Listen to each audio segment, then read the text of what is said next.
Hello, good afternoon, and welcome everyone. My name is Grace Murray from the Freer and Sackler Smithsonian's National Museum of Asian Art. And I'm delighted to welcome you to this special meditation session today. This is the second session of a 6-week series we are doing on Fridays at 12:15 that incorporate artworks from the museum collection. In each of these special sessions, we will have a spotlight talk following the meditation session. So if you'd like to stay on at 12:45 until about 1 o'clock, today we have special guest Kit Brooks, who's one of our curators at the museum. She's going to be speaking about today's focus artwork. Now I'd like to introduce Aparna Sadananda, our meditation leader for today. Aparna is based in Washington, D.C. She's a yoga and meditation instructor. And before doing this work, she previously worked as a neuroscience researcher. She's been collaborating with the museum for the last few years on our meditation workshops. So I'll turn it over now to Aparna. Thank you so much. Thank you so much, Grace, for the kind introduction. It is indeed a privilege and honor to be able to collaborate with the museum and explore the intersection of art and mindfulness. As artists, you might be familiar with how there is a commonality between meditation and artwork, in the sense that there is this creative flow that one could experience when one allows themselves to immerse in art or meditation. And it is that possibility that we're trying to explore as we find tools through these meditative practices to experience a few moments of that flow state, a space where we can really go inwards and experience maybe something profound. And in these meditations, we're going to be using the tool of gazing at art as a path that could lead us into that flow state. So towards that end, I will be sharing screen with you and showing you the work of art we chose to focus on. Now, today is the second in this series of art-focused meditations. Last week, we focused on healing, and this week, the theme will be slowing down and one focus or one-minded attention. So how can we find different ways to concentrate as we look at the art? So towards that end, I have chosen for us gesture mudra called the Abhisheka mudra. So the overview for today's meditation is that we practice the mudra, then we take a moment to tune in, and then I will show you the art, and then we will go into further meditative practices, followed by a spotlight talk. So please find a comfortable seated position, one where your spine could be tall and upright. And then take a moment to relax your fingers. So do anything that loosens up tight joints. You know, we work a lot with mouse these days, so it helps to relax our wrists, making fists and rotating them, and then just rolling our shoulders.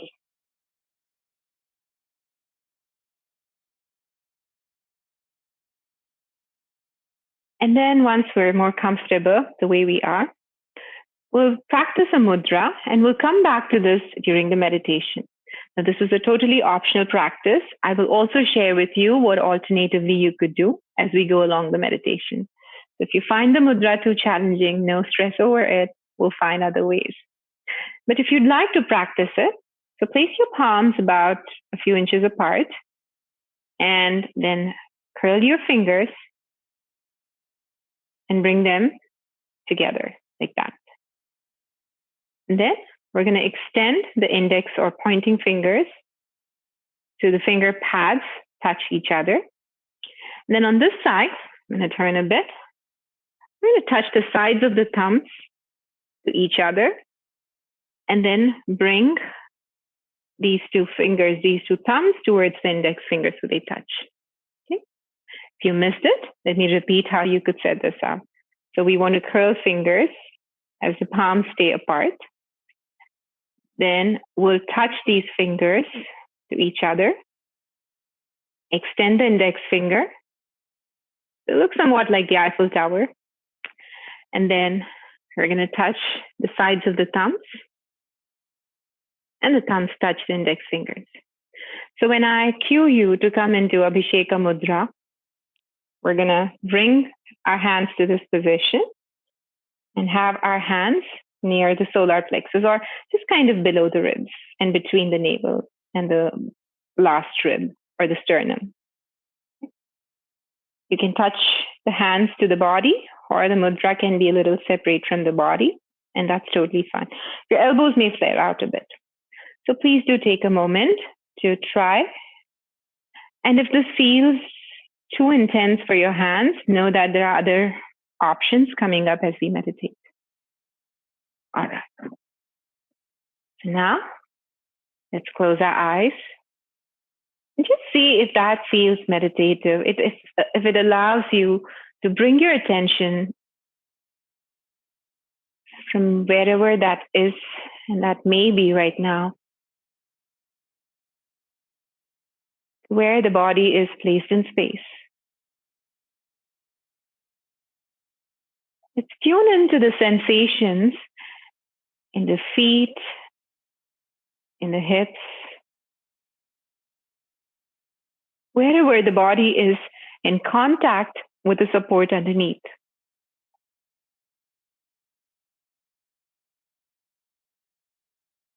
We invite ourselves to anchor our attention to the physical presence of the body that we can be aware of through these points of contact.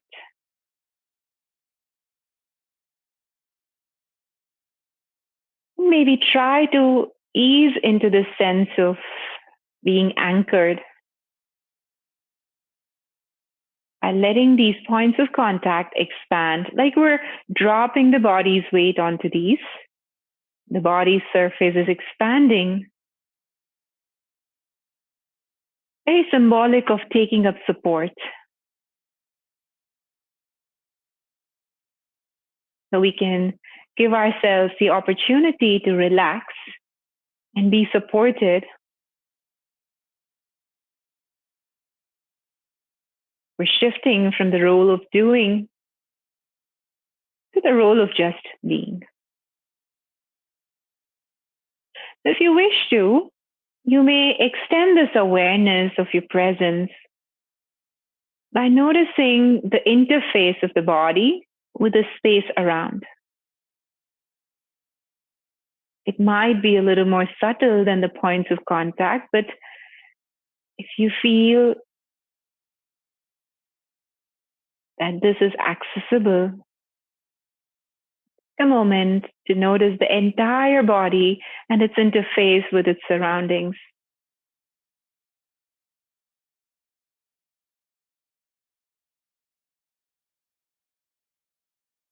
And now visualize the entire space, making a mental note of where the body is in that space.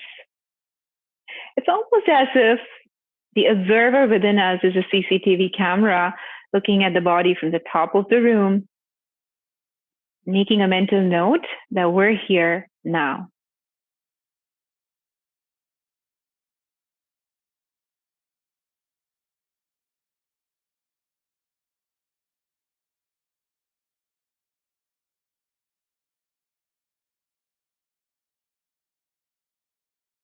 Now we'll come back to the body to explore how paying attention may shift something qualitatively in our cognition and the cognitive experience. Bring all of our attention to our hands. As many times as it may take, if your mind slips into something else as we try bringing attention to our hands, just keep coming back. Let this coming back to the practice be a shared intention for all of us. We're sharing our presence through this meditation in the sky. Bring all your attention to your palms, the back of the hands, to the tips of each finger, Noticing sensations along the thumbs, the index finger, middle finger, the ring finger, and the pinky finger.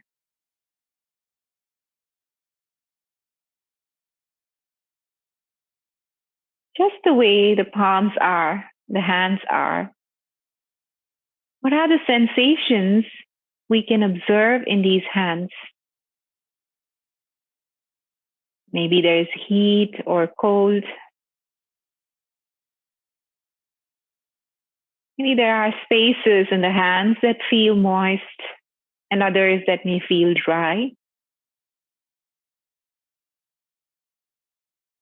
Maybe there are sensations where the palms or back of the hands may touch the body or a piece of clothing or anything else.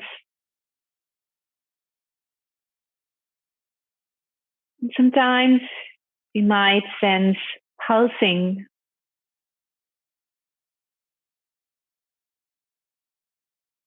Sometimes the fingers open up all the way, extending out.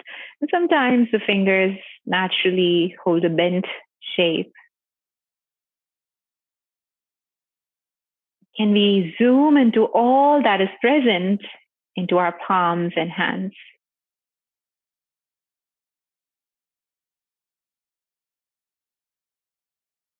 The very fact that we're able to draw our attention, whether continuously or not,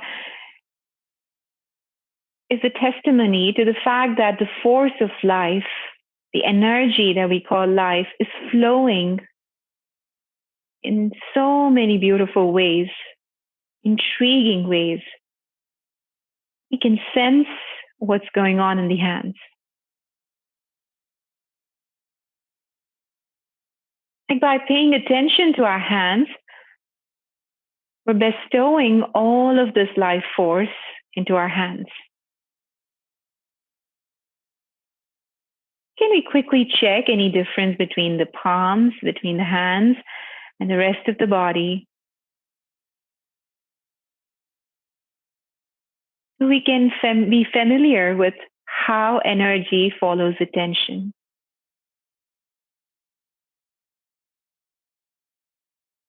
And how we have the power to choose what we want to bestow this energy to.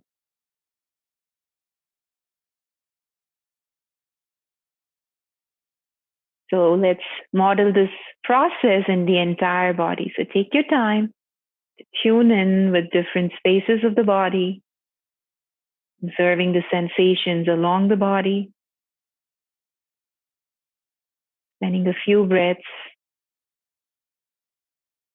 really connecting with the body, and fully embodying ourselves through our attention to the body.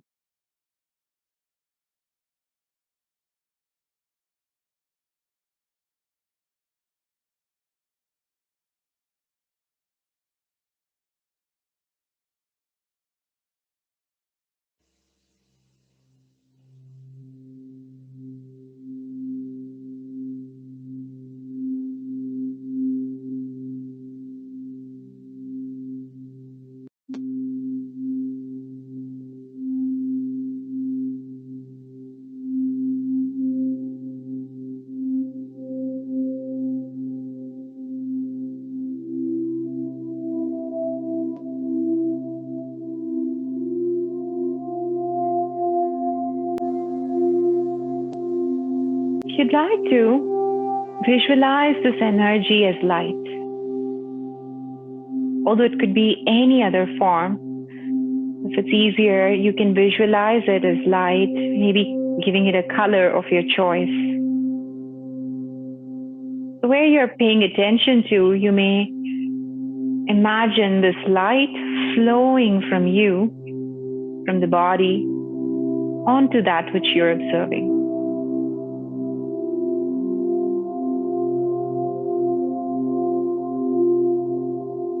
In this way of fully embodying ourselves, We're really living in this moment, living like an embodiment of light, but also energizing that which we're observing. Gently open the eyes if they were closed, so we could look at the work of art. And as soon as we blink open our eyes, just notice if the mind is asking a lot of questions. Like, what's the name of the painting?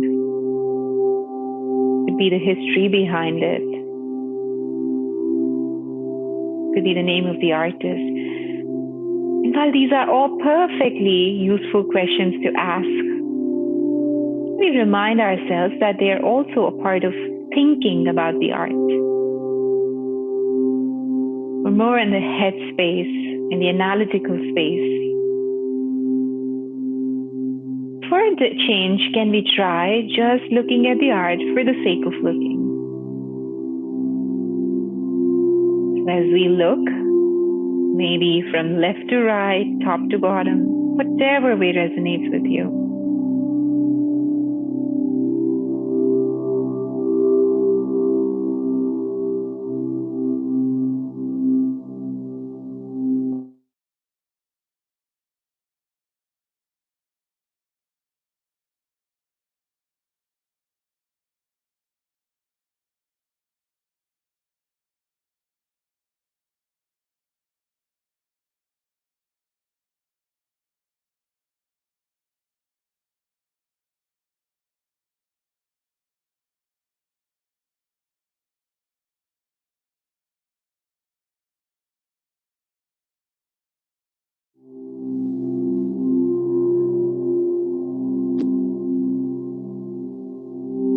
Now taking a moment to close the eyes,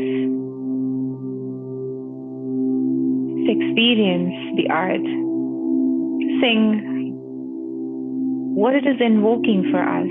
Maybe it does, maybe it doesn't, but just being aware of how the self is interacting with this work of art.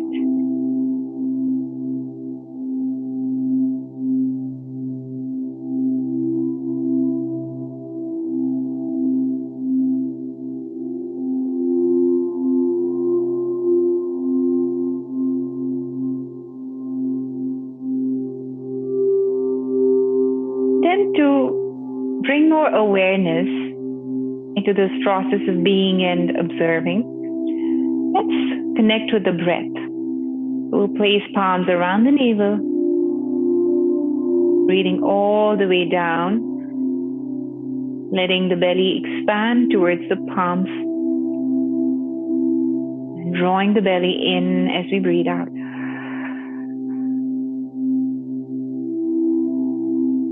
And if there's a temptation to breathe fast, let's invite ourselves to slow down.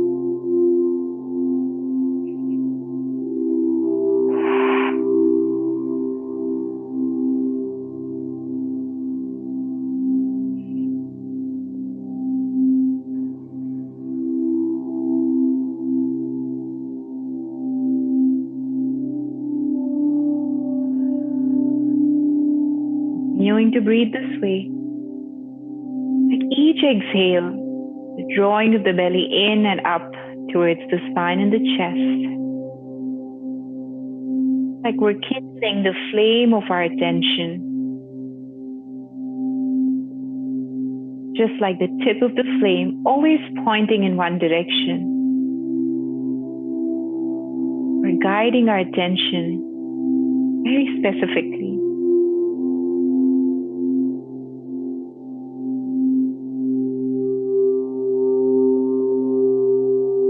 Now, just with this added awareness of the body and the breathing together, let's open our eyes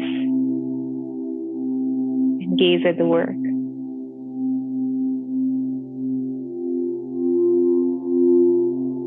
Is there an element in this painting, in this artwork, that connects this quality of focus? Maybe the gaze of the kingfisher. maybe the beak.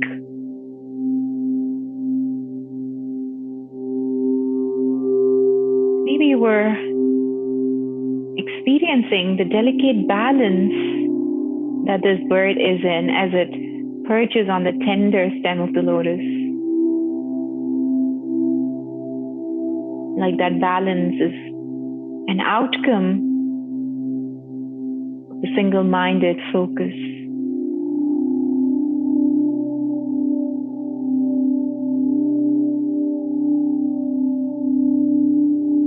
Now maybe we could close our eyes or gaze away from the painting. Take a moment to see how the microcosmic self within is interacting and responding.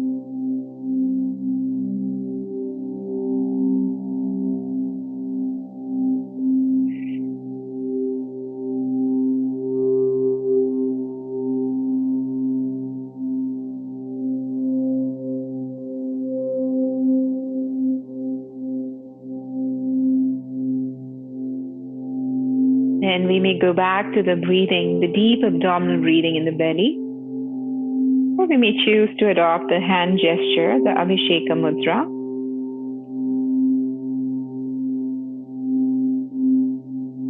Placing the palms in front of the solar plexus, or that space between the navel and the sternum, the tip of the sternum.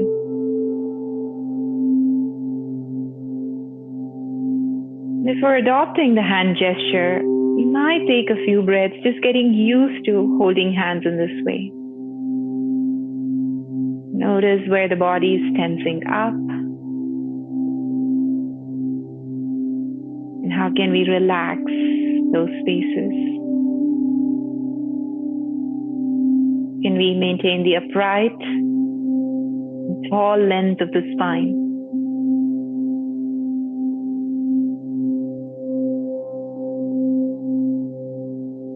Where can we find ease as we hold this gesture? And where is it that we must exert a very skillful effort?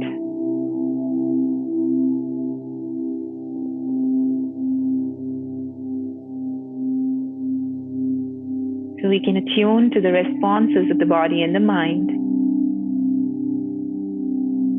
as the hands take on this Abhisheka Mudra, or the gesture of anointing.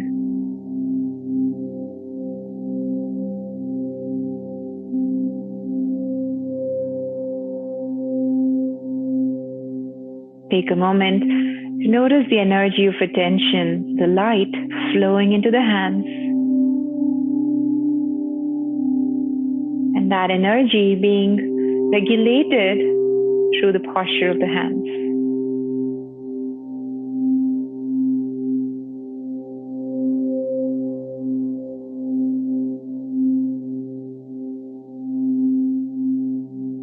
When we're more at ease holding this gesture, can we combine this with our awareness of the breath in the core?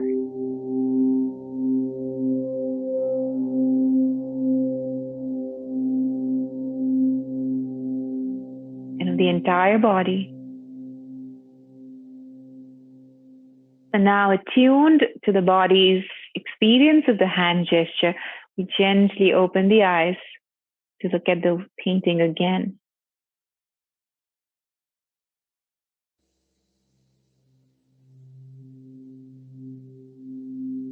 Perhaps now we're able to appreciate the similarity between the hands, the posture or gesture, and the head and the beak of the Kingfisher.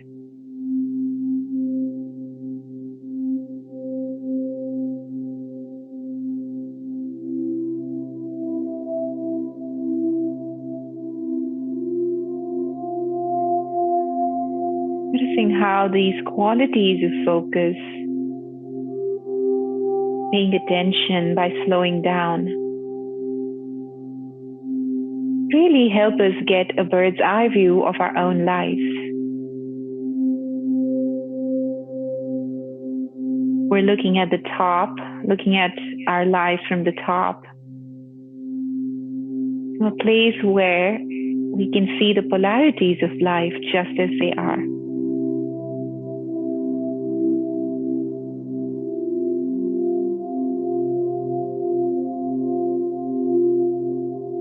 And that wisdom leading us to the enlightenment that the lotus represents.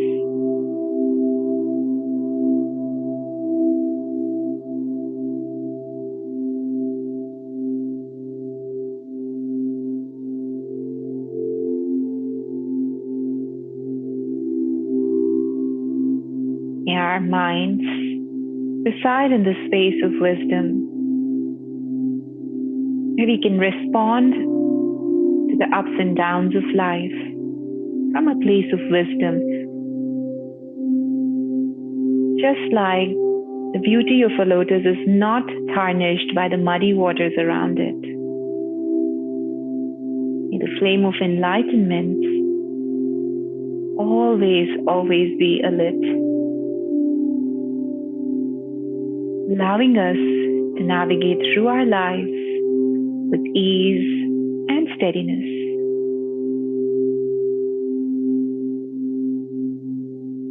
Feel free to close your eyes or continue to gaze at the art.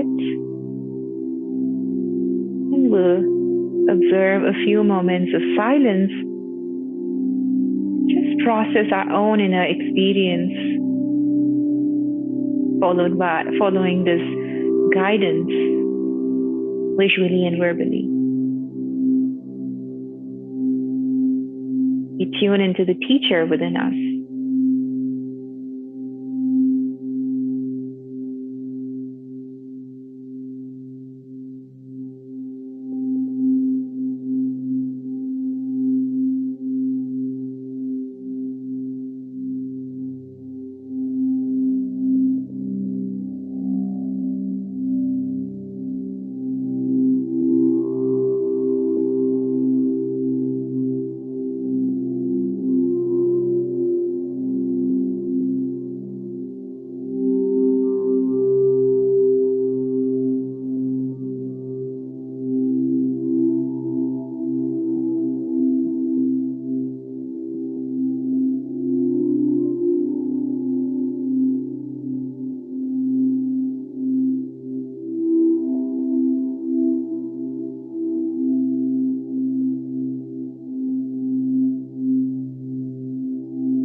Now from here, we'll let go of our awareness of the sprint. We'll just be as we are. Like all this while, our attention had a seed to focus on. And now we're letting the mind be seedless by just being and embracing the way we are.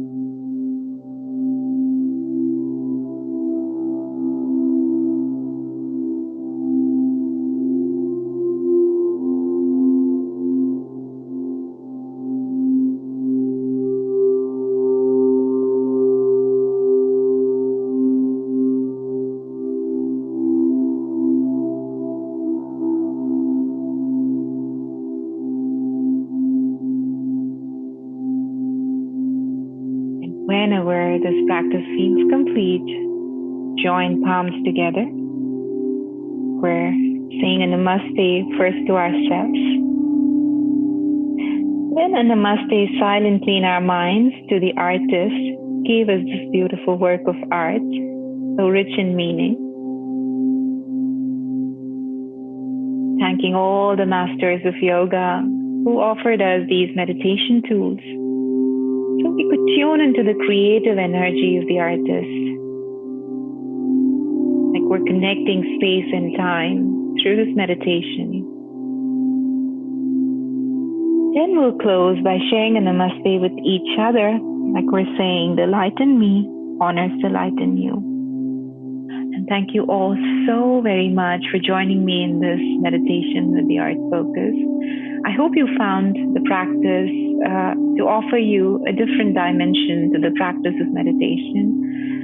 If you have any questions or anything you'd like to share about your meditative experience, maybe a feedback you want to offer, please feel free to do so.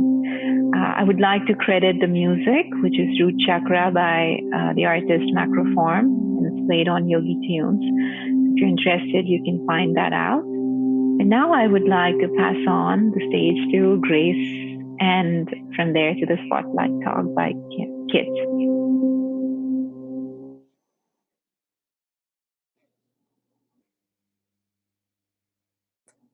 Thank you, Aparna. Thank you for leading us in that practice of one-minded focus and careful attention, which is so needed for all of us.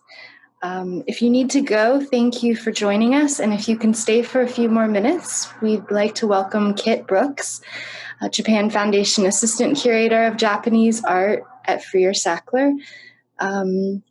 Kit will speak for just a few minutes about the artwork we saw today. And then if you have questions, please put them in the chat while they are speaking, and we will answer those questions as they come up. So I'll turn it over now to Kit.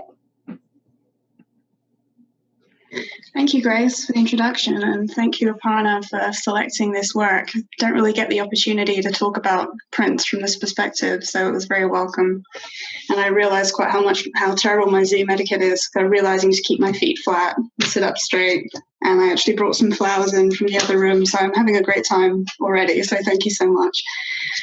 To introduce the work, the print is by Ohara Koson, who is actually one of the most prolific and well-regarded artists of the Shin-Hanga print movement from the late 19th and early 20th centuries. And Shin-Hanga is usually translated as revival prints, and it's used to refer to woodblock prints like this that utilize the same techniques and division of labor in print production that was used in traditional Japanese woodblock printing from previous centuries, in which separate tasks of designing and carving and printing the work would be performed by different people.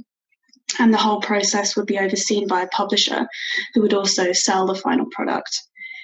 And Ohara Koson is the print designer or the draftsman in this process. So he would have prepared a brushed ink sketch of this design, which would then be passed on to a block carver. And he was well suited to this role because he's actually primarily known as a painter who specialized in bird and flower imagery. And he was very well known. He was an art teacher in the Tokyo School of Fine Arts, which was founded in 1889, and that school today remains the most prestigious art institution in Japan. And it was during his time as a teacher there that he's believed to have met the American art historian Ernest Fenollosa, who encouraged him to produce sketches for color prints that would be promoted domestically, but also in Europe and the United States. And although earlier in his career he produced works on many subjects, he's mostly known for works like this, bird and flower imagery. And this genre has a long, long history in East Asian art and is often used for auspicious pairings of birds and flowers that can convey positive meanings that are then used on happy occasions to celebrate the new year, or business relationships and personal relationships. So sometimes this is pictorial images where the words used can be pictorial rebuses for certain things, or the meanings of the birds themselves.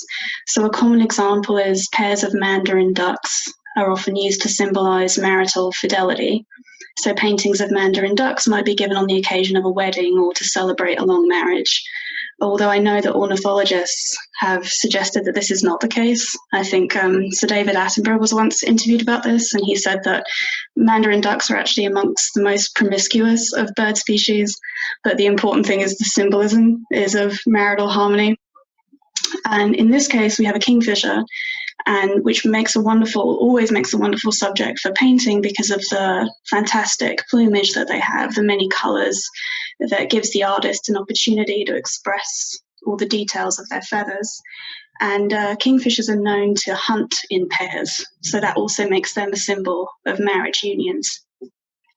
But in this case, with the pairing of the lotus, as Aparna mentioned, this clearly there's a Buddhist symbolism here. And as Aparna described, a lotus rises from the mud in this pure, triumphant bloom that is a standard symbol of enlightenment. And so kingfishers make a nice splash of colour against the dull stems of a lotus and then the bright white of the flower. The actual pairing of a kingfisher and lotus, as to my knowledge, goes back to a famous 13th century Chinese painter called Mu Qi, who was very, very popular in Japan and known as Moke. And actually he's so popular in Japan that all of his known works survive there and not in China. He was much more celebrated in Japan. But he was hugely influential in Zen Buddhism and Zen Buddhist paintings, which makes a great point of commonality with our time today. So in this print, we can also see the life cycle of the lotus plant, where we have the bud towards the middle and the right, the full blooming flower, the flower as it's finishing blooming, which is the stem on which the kingfisher sits. And then in the lower right, you can see the what's the word I'm thinking of? It's the pod, the lotus pod, which is after all the petals have shed, and it's filled with seeds, which will then be dispersed to repeat the cycle again. So the whole life cycle of the lotus flower, and then by parallel, the cycle of life and birth in Buddhism is contained within this print. But finally, I just want to say that thinking about Mu Qi, who is this very well-known painter in the Zen Buddhist tradition, one of the most important, or one of a very important aspect of Zen Buddhism is the sonic component and sound, and how sound can be a mechanism for authentic enlightenment. And it might be the surprising sound of a gibbon's cry in the forest or a bamboo falling, which would trigger this enlightenment event in a monk's life. And in this case, it made me think about, kingfishers are known for hunting in these incredibly quick movements, and how what might be happening here is the kingfisher is, looking down at the water, waiting to hunt. And you'll get this striking moment as it hits the water. And knowing as a hunter, that also having these meanings of life and death, and that being contained in this image here. And of course, to appreciate such a sudden, sharp sound, the best thing, you need silence as well. So this serenity that we see in this print is kind of premising this moment that will happen, this moment of hunting, which is what this bird is known for. But that's what it made me think of, the sound inherent in this image. But I'd love to hear about any other meanings or thoughts that other people had when they were meditating on this print. But thank you, Aparna, for the opportunity.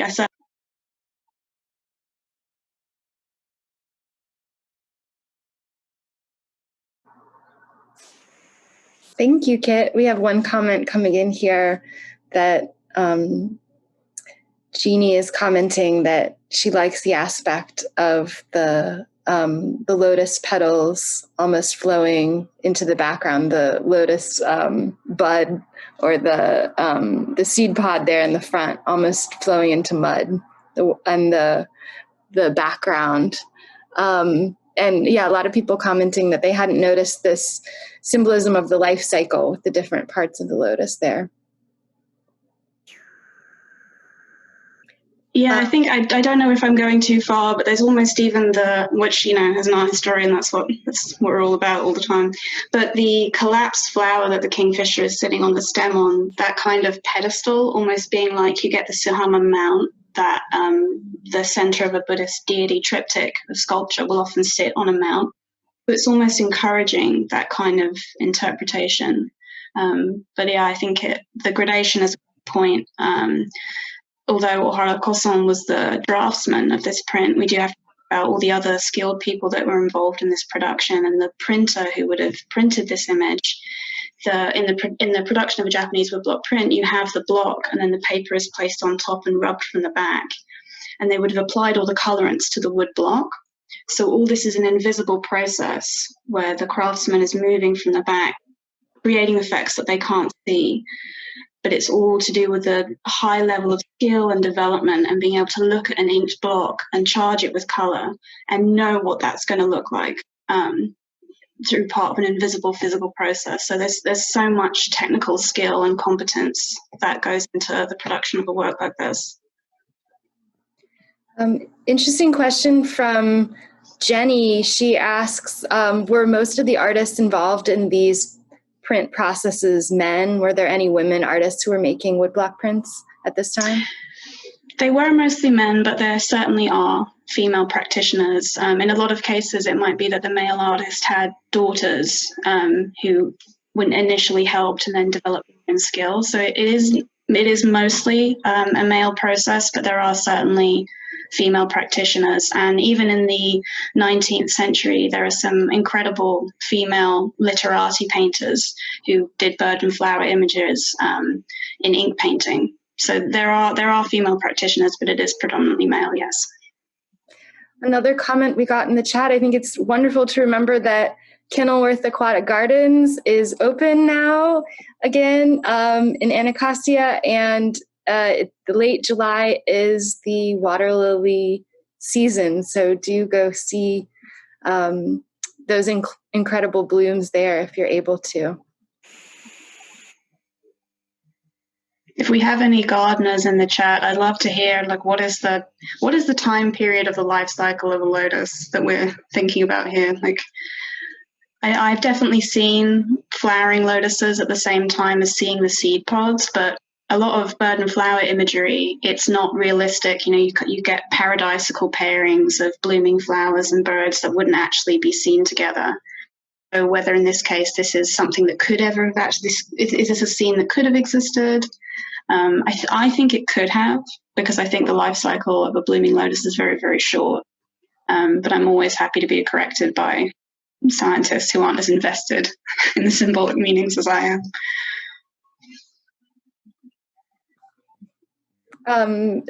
And Shelley asks, could you repeat the name of the Chinese Zen artist who inspired this Japanese printmaker?